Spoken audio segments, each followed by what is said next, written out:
इसको बताओ इसका आंसर क्या होगा। मैंने ऑप्शंस नहीं दिए बिकॉज ऑप्शंस के थ्रू थोड़ा सा ईजी हो जाता। बताओ इसका आंसर क्या होगा। सी, क्वेश्चन में क्या बोला कि two equal containers are filled with mixture of water and alcohol, ठीक है।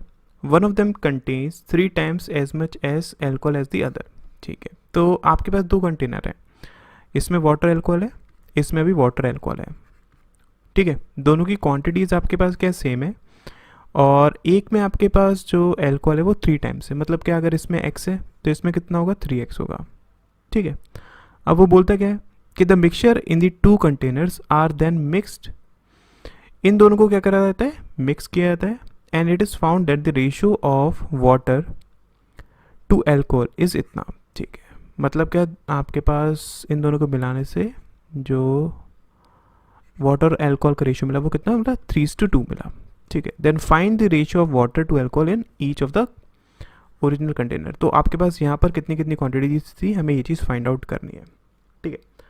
तो इसको हम किस तरीके से कर सकते हैं, देखो दोनों की क्वांटिटीज़ आपके पास क्या सेम है, राइट। उसने ये चीज़ बोली है, तो एक काम करते हैं, इसको 10 मान लो, इसको 10 मान लो, ठीक है। दोनों को अगर मैं मिलाऊंगा तो ये टोटल आपके पास कितना बनेगा, 20 लीटर्स का बनेगा। अगर ये आपके पास 20 लीटर्स का बनेगा, इसका मतलब ये आपके पास कितना 12, ये आपके पास कितना 8 का बनेगा, ठीक है। अब एल्कोहल जो आपके पास यहाँ पर आया वो कहाँ से आया, यहाँ और यहीं से तो आया ना। और ये दोनों किस रेशियो में थे, 3:1 के रेशियो में, 3:1 के रेशियो में थे, टोटल 8 बना रहे हैं। इसका मतलब ये आपके पास कितना होगा 6, ये आपके पास कितना होगा 2, और अगर ये 2 है तो ये कितना होगा 8, और अगर ये 6 है तो ये कितना होगा 4। तो इनका रेशियो क्या हो गया 2:3, इनका रेशियो कितना हो गया 4:1। मतलब क्या, इसका राइट आंसर 2:3 और 4:1 हो जाएगा। देखो क्वेश्चन में क्या बोला उसने कि एक सर्वे किया गया 129 गेमर्स के बीच में, तो टोटल आपके पास कितने 129 है। 49 वॉन्ट्स टू बाय PS5। चलो इसको लिख लेते हैं हम लोग, ये PS5 है आपके पास, कितने लोग बाय करना चाहते हैं 49, ठीक है। 58 wants to buy Xbox, Xbox कितने बाय करना चाहते हैं 58, ठीक है। और 65 wants to buy Nintendo, okay. तो निंटेंडो की अगर हम बात करें आपके पास 65 है, ठीक है। और क्या बोला है कि 9 wants to buy both PS5 and Xbox only, okay. मतलब क्या 9 आपके पास ये हो जाएगा, ये वाला part. 8 wants to buy PS5 and Nintendo only, okay. PS5 Nintendo आपके पास 8 हो जाएगा, ठीक है। And 6 wants to buy Xbox and Nintendo, 6 आपके पास यहाँ पर हो जाएगा। उसने बोला कि how many of them wants to buy all the 3, मतलब क्या, इसकी उसने वैल्यू पूछी है, ठीक है। तो इसको हम कैसे कर सकते हैं, देखो आपके पास 129 जो है वो बराबर किसके होगा, 49 प्लस 58 प्लस 65, ठीक है। अब एक चीज़, अब यहाँ पर थोड़ा सा इमेजिनेशन आपको यूज़ करनी है। जब आप इस पूरे सर्कल को ले लोगे, इस पूरे सर्कल को ले लोगे, और इस पूरे निंटेंडो वाले सर्कल को पूरा ले लोगे, तो आपके पास ये वाला जो पार्ट है वो दो बार ऐड हो गया है। तो इसको आपको एक बार सब्सट्रैक्ट करना पड़ेगा, 9 + 8 + 6, ठीक है। और जो बीच वाला पार्ट है वो आपके पास 3 बार ऐड हो गया, तो इसको आपको 2 बार सब्सट्रैक्ट करना पड़ेगा, ठीक है। इसको सॉल्व करोगे आपके पास x की वैल्यू कितनी आ जाएगी, 10 आ जाएगी। इस क्वेश्चन में अगर हम बात करें, उसने क्या बोला है कि 15 is added to a certain number, ठीक है। 15 को एक किसी नंबर में ऐड किया जाता है, ठीक है। The some is multiplied by 8, इसको मल्टीप्लिकेशन कराया जाता है किससे, 8 से। The product is divided by another number, इसको हम डिवाइड करते हैं एक और नंबर से, मान लिया कितना y, and 4 is subtracted from the question, और इससे 4 को सब्सट्रैक्ट कर दिया जाता है, ठीक है। अब उसने बोला क्या है कि द रिमाइंडर, तो ये जो आपके पास रिमाइंडर बचा इज 12% मोर देन कितना 25, सो 25 से अगर 12% मोर है, अब 12% को मैं फ्रैक्शन में क्या लिख सकता हूँ 320, मतलब मैं यहाँ से लिख सकता हूँ ना क्या 25 हो जाएगा, मतलब क्या 28/25। तो आपके पास वैल्यू कितनी है 28, इसका मतलब ये किस इक्वल टू किसके 28 के, ठीक है। और उसने क्या बोला है कि if sum of both these unknown number, मतलब क्या x plus Y is subtracted from 98, अगर इसको सब्सट्रैक्ट कर दिया जाता है 98 से, the remainder left is 10% more than 88, मतलब क्या ये आपके पास वैल्यू कितनी हो जाएगी, 88 हो जाएगी। 10% 80 से ज़्यादा कितना हो जाएगा, 88 हो जाएगा। तो यहाँ से अगर हम बात करें, आपके पास x प्लस वाई की वैल्यू कितनी आ रही है, 10 आ रही है। और यहाँ पर अगर हम देखें तो 15 plus X upon Y into 8 is equals to 32, 4 गया। तो हम बोल सकते हैं ना कि 15 plus X is equals to 4y, और आई कैन से यहाँ पर अगर आप इसमें वैल्यू को पुट कर लो तो देखो ये आपके पास x की जगह अगर मैं पुट करता हूँ तो 4y minus 15 plus Y is equals to 10, ये आपके पास कितना हो गया, 5y इज इक्वल्स टू 25। तो y की वैल्यू कितनी आ गई, 5 आ गई। अगर y की वैल्यू 5 है तो x की वैल्यू कितनी होगी, 5 होगी। उसने बोला क्या है कि what is the first unknown number, तो फर्स्ट अननोन नंबर आपके पास क्या था, 5 था। ओके, इस क्वेश्चन में गिवन क्या है कि after distributing the sweets equally among 25 children 8 sweets remains. ठीक है, तो देखो मान लेते हैं कि हर एक चिल्ड्रन को x स्वीट्स मिली, तो टोटल नंबर ऑफ स्वीट्स कितनी हो जाएंगी, 25 इंटू एक्स प्लस 8 हो जाएगी। उसके बाद उसने क्या बोला है कि had the number of children been 28, अगर आपके पास नंबर ऑफ चिल्ड्रन कितने होते, 28 होते, 22 sweets would have been left, तो आपके पास 22 स्वीट्स बचती। मतलब क्या, फिर मान लो आपके पास अब नंबर ऑफ स्वीट्स इन 28 बच्चों में हर एक बच्चे को कितनी कितनी मिली, वाई मान लो। तो मतलब मैं बोल सकता हूँ ना कि 28y प्लस 22। ठीक है, तो ये दोनों वैल्यूज़ क्या होनी चाहिए आपके पास, इक्वल होनी चाहिए, बिकॉज टोटल नंबर ऑफ क्या है, ये आपके पास स्वीट्स हैं। तो अगर हमें फाइंड आउट करना है कि टोटल नंबर ऑफ स्वीट्स हैं कितनी, अब यहाँ पर आप किस तरीके से निकाल सकते हो, अगर हम दोनों को इक्वेट करते हैं, इन दैट केस दो आपके पास वेरिएबल्स है, मतलब कि आप आंसर को इक्वेशन से तो नहीं निकाल सकते हैं, बट अगर मैं ऑप्शंस की बात करूँ, ठीक है, तो ऑप्शंस के थ्रू कैसे हो सकता है। देखो अगर इन केस मैं इसको लेता हूँ, ठीक है, ये आपके पास टोटल वैल्यूज़ को रिप्रेजेंट कर रहा है, राइट।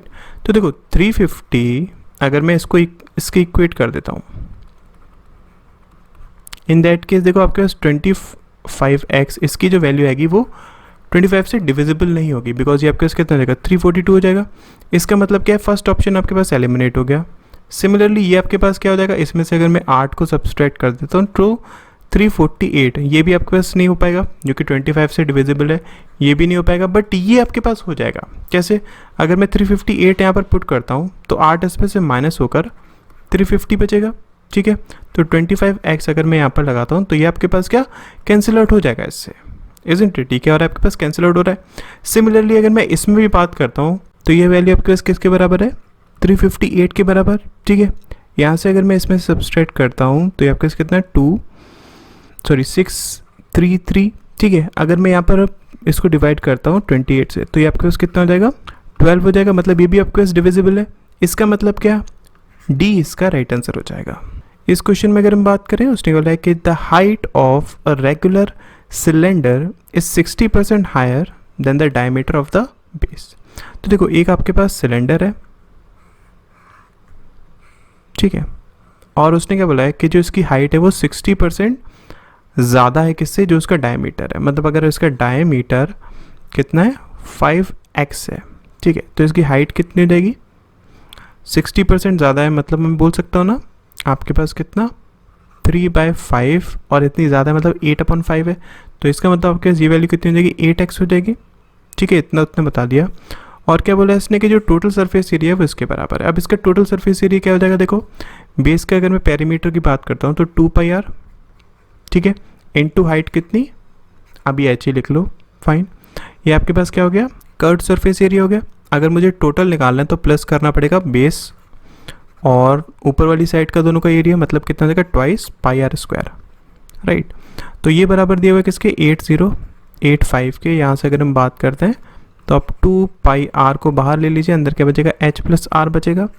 ठीक है, 2 × 22/7, r कितना हो जाएगा आपके पास 5x/2, और अंदर क्या बचेगा आपके पास, h है कितना 8x + 5x/2, ये आपके पास कितना हो जाएगा, देखो इससे ही कैंसिल आउट हो गया।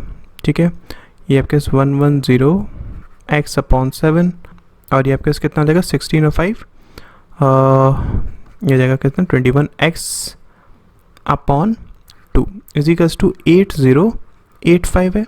यहाँ से अगर हम देखेंगे ये आपके पास 3 टाइम्स गया, ठीक है। x की वैल्यू कितनी हो जाएगी, एक्स स्क्वायर आपके पास हो जाएगा 49, इसका मतलब x की वैल्यू आपके पास कितनी होगी 7 हो गई, ठीक है। तो ये आपके पास कितना हो गया 35 हो गया, और ये आपके पास कितना हो गया 56 हो गया।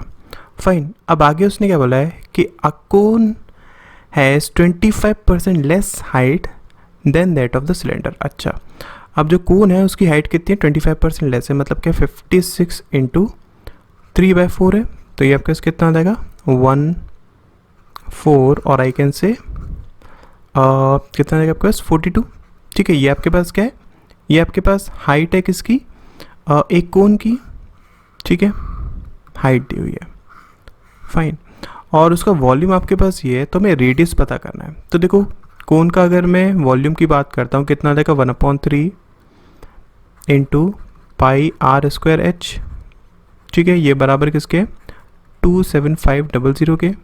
अब इसको अगर हम लिखना चाहते हैं तो क्या लिख सकते हैं 1/3 इंटू 22/7 इंटू आर स्क्वायर आपको फाइंड आउट करना है, एच आपके पास 42 दिया हुआ है, इज इक्वल्स टू 27500, ठीक है। ये आपके पास 6 टाइम्स, या फिर हम बोल सकते हैं ये 2 टाइम्स गया, ठीक है। तो यहाँ से अगर हम बात करते हैं ये आपके पास देखो कितना आ जाएगा, आर की वैल्यू 25 हो जाएगी, मतलब इसका right answer none of these हो जाएगा। इस क्वेश्चन में क्या है कि Ramesh and Vinay starts walking from P to Q, a distance 45 kilometres, ठीक है। देखो पी से क्यू चलना स्टार्ट करते हैं रमेश और विनय, राइट। डिस्टेंस कितना है आपके पास 45 किलोमीटर्स है, ठीक है। At a speed of 5 and 4 kilometres respectively, इसकी स्पीड कितनी है 4, इसकी स्पीड कितनी है 5, ठीक है। Vinay reaches Q, returns immediately and meets Ramesh at R, ठीक है। विनय क्या करता है, यहाँ से वो क्यू पर पहुँचता है, फिर वापस लौटता है, ठीक है, और मीट करता है आर से किस पॉइंट, सॉरी रमेश से किस पॉइंट पर, आर पर। मान लेते हैं आपके पास पॉइंट क्या है आर है, इस पर वो मीट करता है। तो उसने हमसे पी से आर का डिस्टेंस, ये डिस्टेंस उसने हमसे पूछा है, तो इसको हम कैसे निकाल सकते हैं। देखिए अगर मैं आपसे टाइमिंग की बात करूं कि विनय को कितना टाइम लगेगा क्यू पर पहुंचने के लिए, तो देखो 45 किलोमीटर्स है, उसकी स्पीड कितनी है 5, मतलब क्या 9 घंटे लगेंगे। अब इन 9 घंटों में अगर हम बात करें तो रमेश कहाँ तक पहुँचा होगा, 4 इंटू 9 मतलब 36 किलोमीटर से उसने कवर कर लिया होगा, मतलब वो यहाँ पर कहीं होगा। अब एक चीज़ को समझना, देखो रमेश यहाँ पर है, ठीक है, ये उसने डिस्टेंस ट्रेवल कर लिया 36, फाइन। और अगर हम बात करते हैं विनय कहाँ पर है, यहाँ पर है, ठीक है। तो ये आपके पास जो डिस्टेंस बचा हुआ है वो कितना है 9 किलोमीटर है। अब 9 किलोमीटर डिस्टेंस कवर करना है इनको, और स्पीड क्या हो जाएगी दोनों की अब ऐड हो जाएंगी, बिकॉज ये इस डायरेक्शन में ये इस डायरेक्शन में, तो ऑब्वियसली ऐड हो जाएंगी, मतलब क्या 9 हो जाएगी इंटू टाइम टी, तो 1 घंटा लगेगा इनको मीट करने के लिए, राइट। तो 1 घंटे में देखो अगर मैं विनय की बात करूँ यहाँ से यहाँ उसको उसने कितने डिस्टेंस चल लिया होगा 5 किलोमीटर्स 1 घंटे में चला होगा, ठीक है। तो इसका मतलब ये अगर डिस्टेंस आपको निकालना है तो 45 में से इस 5 को सब्सट्रैक्ट कर दीजिए, कितना आ जाएगा 40, मतलब इसका राइट आंसर डी हो जाएगा। इस क्वेश्चन में क्या गिवन है, उसने बोला है कि A can do 3/4 part of the work in 18 days. अच्छा देखो ए 18 डेज में कितना काम करता है 3/4 करता है, तो पूरा काम मतलब 1 कितने डेज में करेगा 6 24 डेज में करेगा, ठीक है। बी की अगर हम बात करते हैं तो B 2/3 part of the same work 12 days में कंप्लीट करता है, मतलब 12 डेज में वो 2/3 पार्ट कंप्लीट करता है, तो पूरा काम कितने डेज में करेगा 6 टाइम्स क्या, ये आपके पास 18 हो गया। उसके बाद C can do 60% of the same work in 24 days. अच्छा सी आपके पास जो है वो 24 डेज में 60% वर्क करता है, तो पूरा 100% वर्क कितने टाइम में करेगा 5 3 8 40, ठीक है।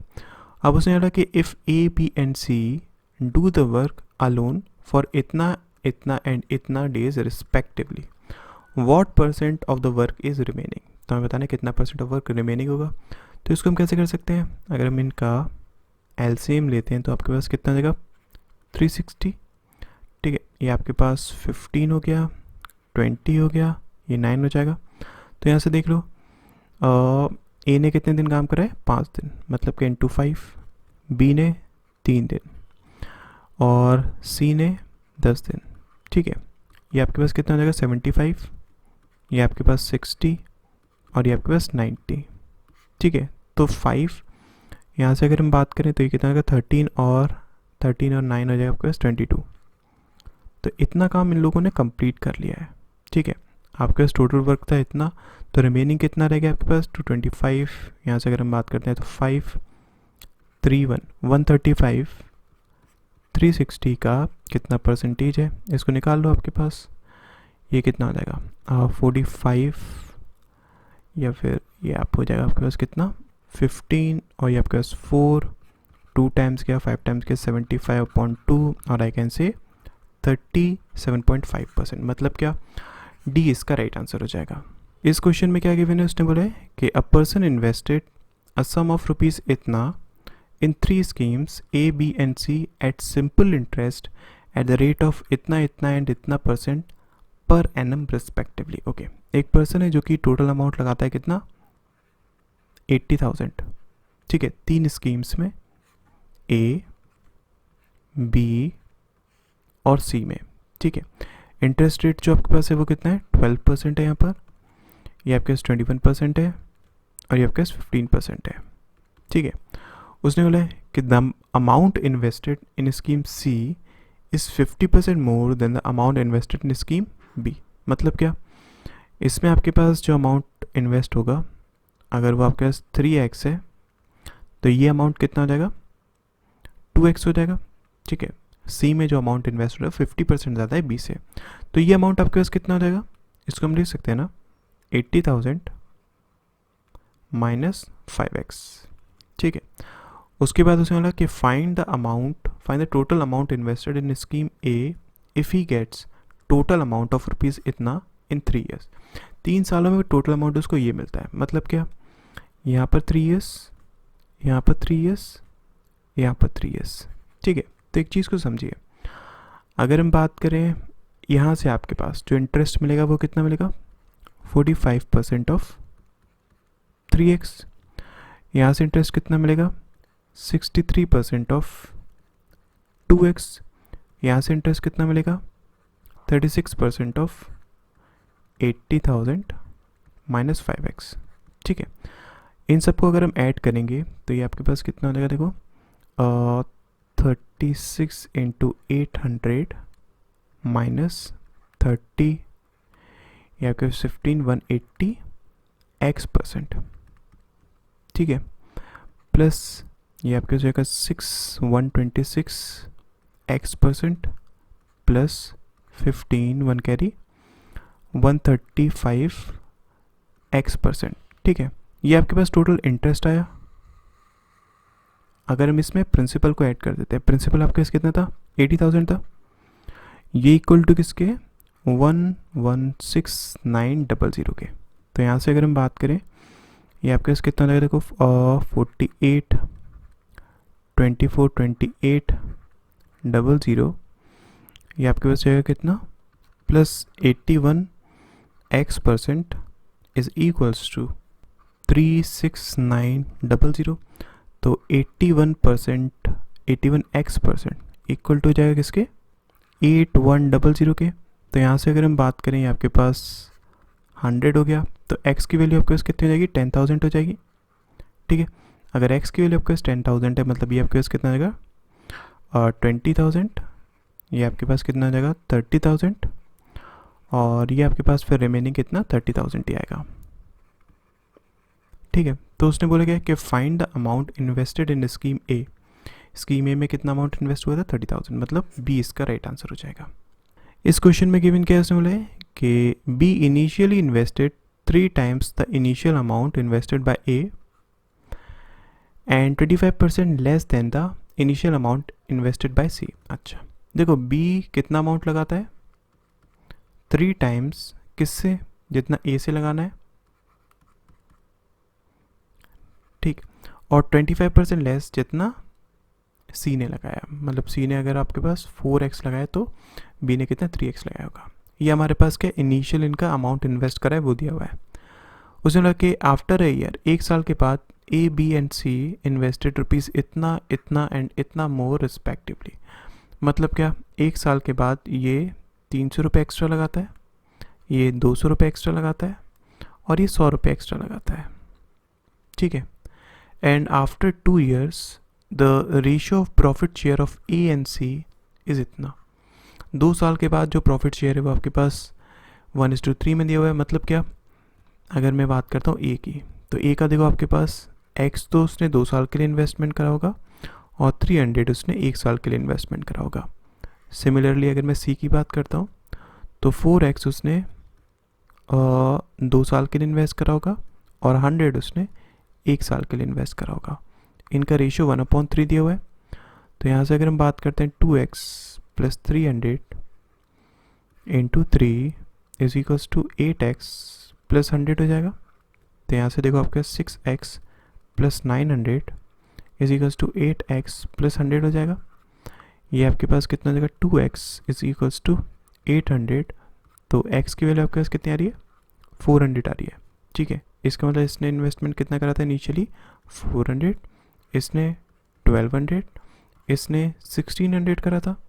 अब उसने बोला क्या है कि find the ratio of profit share received by A B and C after 4 years if there were no further change in the investment. मतलब कि आपके पास ये होगा, ए की अगर मैं बात करता हूँ तो देखो ए ने 400 रुपये इन्वेस्ट करे पूरे 4 साल के लिए और फिर 300 रुपये उसने इन्वेस्ट करे पूरे 3 साल के लिए, बिकॉज और कोई फर्दर इसमें चेंजेस नहीं थे।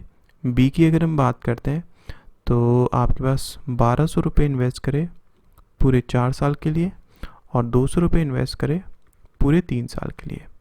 सी की अगर हम बात करें तो 1600 रुपये इन्वेस्ट करे 4 साल के लिए और 100 रुपये इन्वेस्ट करे 3 साल के लिए, ठीक है। तो देखो आपके पास जो रेशियो बनेगा वो कितना बनेगा, ये कैंसिल आउट कर लो आप, आपके पास 16 + 9 25, 48 + 6 54, 64 + 3 67। तो इसका राइट आंसर क्या हो जाएगा, सी इसका राइट आंसर हो जाएगा, ठीक है। ओके, इस क्वेश्चन में गिवन क्या उसने हमसे बोला है कि A and B together takes 50% time that of C. मतलब क्या कि ए और बी एक काम को करने में 50% टाइम लेते हैं किससे, सी से, ठीक है। ये आपके पास टाइम का रेशियो कर दिया हुआ है, तो एफिशिएंसी का रेशियो क्या हो जाएगा, 2:1 हो जाएगा। सिमिलरली आगे क्या बोला है, while B and C takes 33 1/3% time that of A. और आपके पास जो बी और सी है, ठीक है, वो कितना टाइम लेते हैं, वो आपके पास 1/3 टाइम लेते हैं किससे, ए से। अगर ये आपके पास टाइम का रेशियो है तो एफिशिएंसी का रेशियो क्या हो जाएगा, 3:1 हो जाएगा, ठीक है। अब एक चीज़ को समझिए, अगर हम यहाँ से बात करें, आपके पास a + b + c की टोटल एफिशिएंसी कितनी आ रही है, 3 आ रही है। और यहाँ से अगर हम बात करें, आपके पास a + b + c की एफिशिएंसी टोटल कितनी आ रही है, 4 आ रही है। लेकिन ये दोनों तो इक्वल होनी चाहिए इस कंडीशन के अकॉर्डिंग। तो इसका मतलब क्या है, ×4 × 3 हम कर देंगे, तो ये आपके पास कितना हो जाएगा, देखो 8 हो जाएगा, ये आपके पास 4 हो जाएगा, ये आपके पास 9 हो जाएगा, ये आपके पास 3 हो जाएगा, ठीक है। अब आगे उसने क्या बोला है उस चीज़ को समझिए। उसने बोला है कि if B works per day, अगर बी अकेले काम करता है, while A and C respectively assist him at alternative days. अच्छा देखो, बी तो अकेले काम करता है डेली, लेकिन ए और सी उसको एक एक दिन क्या करते हैं, असिस्ट करते हैं, और जो काम है वो कंप्लीट हो जाता है 7.5 डेज में, ठीक है। If B alone can finish the work in D days, आपको पता करना है कि ये जो डी की वैल्यू है वो कहाँ पर लाई करेगी, ठीक है। तो इसको समझो, अगर मैं बात करूँ बी हर दिन काम करता है, इसके साथ पहले दिन कौन आ गया, ए आ गया, नेक्स्ट दिन कौन आ गया, सी आ गया, ठीक है। फिर आपके पास यही कंटिन्यू रहेगा, ए आ जाएगा, फिर आपके पास कौन आ जाएगा, सी रहेगा, ठीक है ना। ये आपके पास हो जाएगी। बट यहाँ पर आपके पास 2 पॉसिबिलिटीज़ हो सकती हैं। एक पॉसिबिलिटी क्या, कि पहले दिन आपके पास बी के साथ ए काम करने आया, या फिर ये भी तो हो सकता है ना कि आपके पास पहले दिन बी के साथ सी काम करने आया, इजंट इट। फिर नेक्स्ट डे बी के साथ ए काम करने आएगा, फिर उसके बाद इसी तरीके से कंटिन्यू रहेगा। तो यहाँ पर आपके पास दो पॉसिबिलिटीज़ बन रही हैं, ठीक है। अगर मैं इस वाली कंडीशन के अकॉर्डिंग देखूँ तो देखो पहले दिन कितने यूनिट ऑफ वर्क कंप्लीट हो जाएगा, बी प्लस कौन काम कर रहा है, ए। अब एक चीज़ को समझो, यहाँ से अगर मैं देखूँ तो ए की एफिशिएंसी कितनी होगी, 3 हो गई, ठीक है। सी की एफिशिएंसी कितनी होगी, देखो 4 हो गई। इसी तरीके से अगर मैं बी की एफिशिएंसी निकालना चाहूँ तो बी की एफिशिएंसी क्या हो जाएगी, आप चाहें तो यहाँ से निकाल सकते हैं या फिर आप चाहें तो यहाँ से निकाल सकते हैं, ठीक है। अगर मैं इसमें से बी प्लस सी है ना 4 माइनस कर दूंगा तो बी की एफिशिएंसी 5 आ जाएगी आपके पास। तो यहाँ से अगर हम देखें बी प्लस सी मतलब पहले दिन आपके पास कितना यूनिट ऑफ वर्क कंप्लीट होगा, sorry B plus A 8 unit of work complete होगा। फिर उसके बाद बी प्लस सी अगर आएंगे तो आपके पास कितने यूनिट ऑफ वर्क कंप्लीट होगा, 9 यूनिट, ठीक है। तो यहाँ से अगर हम देखें आपके पास 2 दिनों में कितना यूनिट ऑफ वर्क कंप्लीट हुआ है, 17 यूनिट्स कंप्लीट हुआ है, ठीक है। तो अगर हमें निकालना है कि 7.5 डेज में कितना काम कंप्लीट होगा तो मैं ये चीज़ निकाल सकता हूँ। देखो यहाँ से अगर मैं देखूँगा तो इंटू 3 अगर मैं कराता हूँ तो 6 डेज में कितना काम हो जाएगा, इंटू 3 यहाँ पर तो 51 यूनिट्स काम कंप्लीट हो जाएगा। फिर उसके बाद 7 डे में देखो अब कौन काम करने आएगा, ए प्लस बी तो काम करने आएगा ना, मतलब क्या 8 यूनिट काम और कंप्लीट होगा तो 59, ठीक है। इतना यूनिट ऑफ वर्क कंप्लीट हो गया। अब इसके बाद कौन काम करने आएगा, बी प्लस सी, लेकिन ये आपके पास सिर्फ आधा दिन काम करेंगे बिकॉज 75 डेज में आपको काम निकालना है ना। तो अगर ये आधा दिन काम करेंगे तो ये 9 का आधा यूनिट काम करेंगे, मतलब क्या 59 में प्लस 4.5 अगर मैं कर दूँ तो ये कितना हो जाएगा आपके पास 63.5 यूनिट्स कंप्लीट हो जाएगा काम, ठीक है। तो इसके हिसाब से अगर हम देखें इस वाली कंडीशन के अकॉर्डिंग आपके पास जो टोटल वर्क आ रहा है वो ये आ रहा है। सिमिलरली अगर मैं इस वाली पॉसिबिलिटी की बात करता हूँ तो देखो बी प्लस सी अगर काम कर रहे हैं तो ये 9 यूनिट्स काम करेंगे। फिर उसके बाद बी और ए काम करेंगे तो कितने यूनिट्स काम करेंगे, 8 यूनिट्स काम करेंगे। मतलब यहाँ पर अगर हम देखें तो अगेन वही चीज़, देखो 2 दिनों में जो टोटल काम कंप्लीट हुआ वो 17 यूनिट्स ही हुआ, ठीक है। अब अगर मुझे 7.5 डेज में निकालना है तो इंटू 3 अगर मैं इसमें कराऊंगा तो 6 डेज यहाँ पर हो गया, राइट। और यहाँ पर इंटू 3 अगर कराएंगे तो 51 यूनिट्स कंप्लीट हो गया, राइट। अब अगर मैं देखूंगा तो नेक्स्ट 7 डे कौन काम करने आएगा, अब बी प्लस सी काम करने आएगा। इसका मतलब क्या 60 यूनिट्स काम कंप्लीट होगा। फिर उसके बाद ए प्लस बी काम करने आएंगे, लेकिन ये सिर्फ आधा दिन काम कर रहे हैं तो ये कितना काम करेंगे, 64 यूनिट्स कंप्लीट हो जाएगा आपके पास, ठीक है। तो यहाँ से टोटल वर्क ये आ रहा है। तो अगर मुझे निकालना है कि बी अकेला कितने दिनों में काम को कंप्लीट कर लेगा तो देखो अगर मैं इस कंडीशन के अकॉर्डिंग लिखता हूँ तो टाइम उसको कितना लगेगा, 63.5 अपॉन 5, ठीक है। मतलब कितना हो गया, ये आप कह सकते हो 102.7 हो गया, ठीक है। अगर मैं इस कंडीशन की बात करता हूँ तो टाइम कितना हो जाएगा, देखो 64/5 मतलब कितना 102.8 हो गया। तो इसका मतलब क्या है, आपके पास जो टाइम की वैल्यू आ रही है वो ये आ रही है। तो यहाँ से अगर हम देखेंगे ये तो आपके पास एलिमिनेट हो जाएगा बिकॉज इन दैट केस 12.8 नहीं आ पा रहा है। बी आपके पास एलिमिनेट हो जाएगा, सी आपके पास एलिमिनेट हो जाएगा। अगर हम देखते हैं डी, हाँ डी आपके पास क्या है वैल्यू 12.7 भी आ जाएगी यहाँ पर, 12.8 भी आ जाएगी यहाँ पर, ठीक है। तो ये हमारे पास आंसर लग रहा है। अगर हम इसकी बात करें तो देखो यहाँ पर 12.7 नहीं आ पाएगी वैल्यू बिकॉज उससे बड़ी बताएगी यानी डी की वैल्यू। इसका मतलब इसका राइट आंसर क्या हो जाएगा, डी इसका राइट आंसर हो जाएगा, ठीक है। आई होप क्वेश्चन क्लियर हो गया होगा।